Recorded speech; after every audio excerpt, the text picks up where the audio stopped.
Hello! I hope you are doing well today.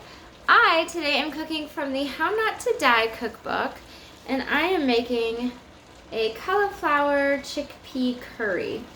So I'll give you the picture here. It's really beautiful. These big bits of cauliflower in there, the chickpeas, there's going to be a great sauce. So we are midway point in this cooking process because I thought that the end would be more interesting to show you. So right now I have a pot that has green beans, roasted red peppers, onions, garlic, tomato, and the directive, there's like vegetable broth in there. The directive is to cook until the vegetables are soft. So 20 minutes, they say, covered. How do I know it's soft? I can pick it up with a fork. I can pierce it with a fork. So we call that fork tender. And this next part, I'm going to turn this down so it doesn't continue to boil at the highest rate, is to take an immersion blender. So I have one that also, like this end comes off. It can go onto a food chopper, a mini food processor. It can go onto here. It can go onto a whisk. So I stick that in. It has a safety on top, so I have to press that. And then I don't want to liquefy it.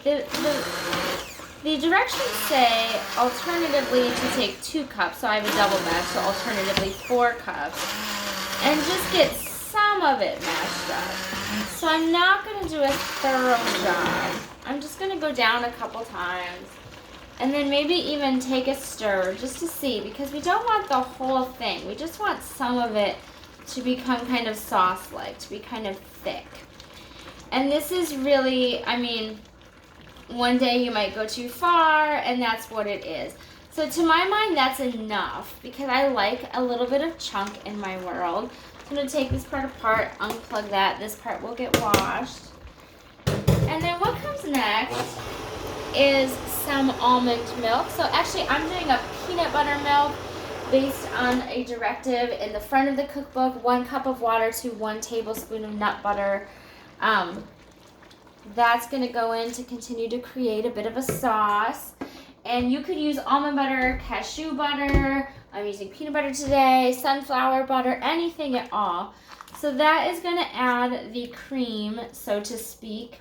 That's your non-dairy way to do that. Other recipes, possibly a coconut milk could go in there. And we're going to keep doing a little bit with that creamy factor with nutritional yeast. Nutritional yeast actually has a little bit of B12 in it. So when people are going with whole plant, you won't get enough B12 to call it a day, but you'll at least get some. And if you are the type of person doing kind of a hybrid diet, that's also a positive. And, you know, I think if we all ate dirt, as best I can tell based on the research, we'd get a lot of B12 out of our dirt. So, you know, I leave that to you to decide. And then I'm adding a teaspoon of paprika. So I'm doing a double batch. Otherwise, it would be a half teaspoon. You may have counted. That was 6 tablespoons of the nutritional yeast. And then it is 3 cups of chickpeas, which I drained lightly but not intensely. So all that's going to go together. I have a pretty hot pot, so I have to be careful there. And then this will simmer like 5 to 10 more minutes. I'll put some rice in the rice cooker, and I'm going to have this really decadent, awesome meal. Now, I have a video for how to cut up cauliflower, so I will attach that to the end of this one. My green beans, I just took a quick chop so that they were roughly, you know, an inch. My roasted peppers, you can roast your own peppers. I didn't. I bought them in a jar and then just did a quick chop on those. Onions, garlic. I also have a how to peel and mince garlic video, so I could attach that as well. So really simple and really flavorful, tasty. I really can't wait. And just a little note, like a lot of curries don't necessarily add salt, but if you are a person who's used to salt, you may want to throw a teaspoon of salt into there just to kind of get it incorporated through the batch. And then if you wanted, you could sprinkle a little parsley or cilantro on top, and you have quite the beautiful, tasty, lovely dish that's full of good things for you. So that cauliflower being that cruciferous, but then your green beans, your tomatoes, your peppers, all these other vegetables coming on in there. You're getting some protein from the chickpeas and the almond butter or the peanut butter, whatever you're doing.